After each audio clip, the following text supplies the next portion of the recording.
Hi, Tim here from World of Sleuths. I'm here with another weekly reads.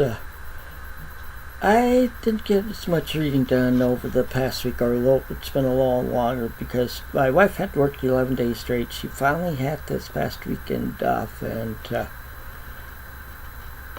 so I was doing stuff with her. Like we went to rummage sale and a thrift store, and I bought some books at a couple of those. So I'll show them after I show the book. I talk about the other books. Oh yeah, I forgot. I forgot to grab a book from there.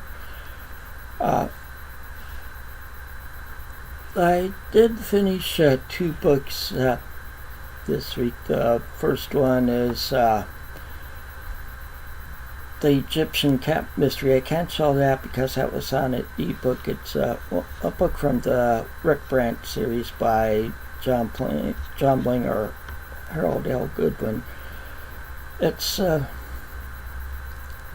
was from the 1940s or 1950s. I think that one's from the 1950s, which and it's a kid series, but like a boys series book, where Rick Brandt and his best friend Scotty, they end up solving mysteries in the stories, and a lot of them are in the public domain, and there's two more after this one I have to read yet to finish out the ones that are in the public domain. So the first or for this. Well, anyway, this one that I finished is Egyptian Cat Mystery. Rick and Scotty go with one of the scientists to Egypt, but before they go, they talked with somebody at like a university or something like that in New York that told them about stuff in Egypt, and then he showed them something that he had that he wanted to be go back to Egypt. He wanted to mail it, but he's afraid it would get stolen from the mail, or something would happen with the holiday season, because this takes place around Christmas and just after. And well, anyway, so Rick and Scotty said that they'd take it to a friend. It's a plastic Egyptian cat, and with some weight in it, he said, which is some lead that they put in the middle of it, so it couldn't be seen. But from the time they get to Egypt, men kept chasing them because they were after that cat. So Rick and Scotty were behind trying to solve the mystery behind the cat, along with helping the scientist part-time. And for my ratings, I'll tell you this: when I rate books like that, or about any book, there's three things to look for. When was a book written? Like the year. This was like the 40s or 50s. Who's the target audience? It was like boys. And then how did I like it? Considering those two things, I rated it 5 arrows into my rating systems, which is 4 stars. Next, I've read this book. It's the classic tales of detection and adventure by Edgar Allan Poe. Well, I forgot how wordy he was. See, I finished this book late last night. Like having a sentence or paragraphs that are over a page long, and like sentences that take up like a half a page. But this does have the first detective story written in it, which is the first one in it, The Murders at the Rue Morgue, with Detective Andre Dupin. I'm probably slaughtering it some, but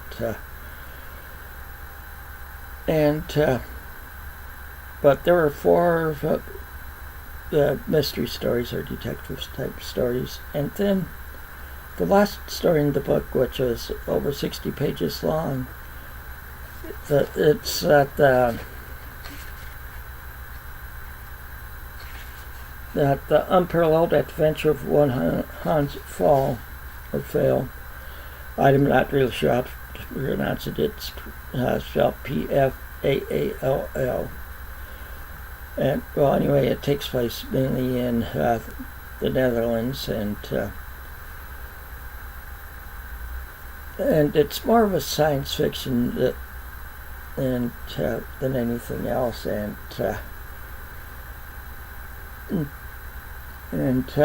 it's an interesting story about a guy trying to take a balloon to the moon. Remember, this was written back in the 1800s, so. And I gave this one a rating of 4 arrows or 3 stars on Goodreads. Now the books I'm reading the first one is Violets Are Blue by James Patterson. This is like the 6th or 7th book in the Alex Cross series. And I'm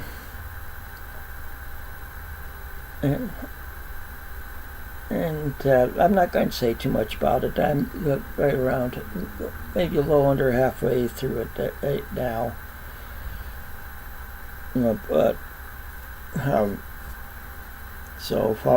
this is this was last month's series read for my Goodreads group. Just that I got behind because of all the other stuff I was reading and my health problems. Next up is the one that's I'm about to start reading, which is the Goodreads group's series, or not series, but Mysteries from the Road read, which is Dead Before Dying by Dion Young. I changed it. That was changed up some this time. Before this, we were reading like Scandinavian authors. Now this one is South Africa. So it's a little bit of a change there. And then the last one I'm reading is, I'm over halfway through this book now. It's My American Journey by Colin Powell. It's an autobiography of his that was published in copyright of 95, and in this book, or it's his autobiography from his childhood through his time in the Army, and he's done a lot since out of the Army, including being the Secretary of State for a while. Okay, like I told you, we went to like a rummage sale, and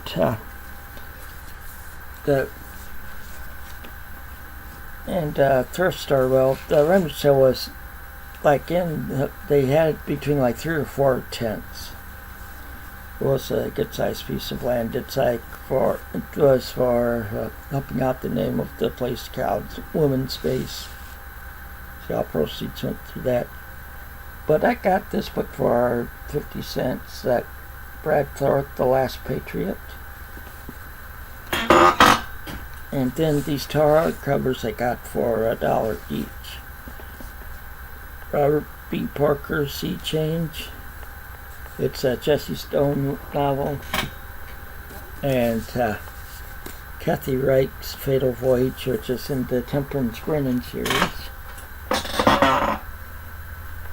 And then, sorry, I was getting some. Then for my from the thrift store I went to Salvation Army, got the charm school. Found this in the book after I got home. It's a receipt from Sam's Club, and it's even the receipt for this book, it looks like.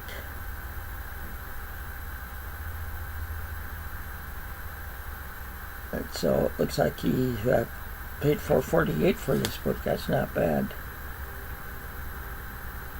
So looks like it was in 2000. So the next one is Kathy Reich's Bones to Ashes, which is another one in the Temperance Burning series. Kathy Reich's Devil Bones, and Kathy Reich's Spider Bones. Well, that's all I have for you for this episode. So until next time, take it easy and keep on reading.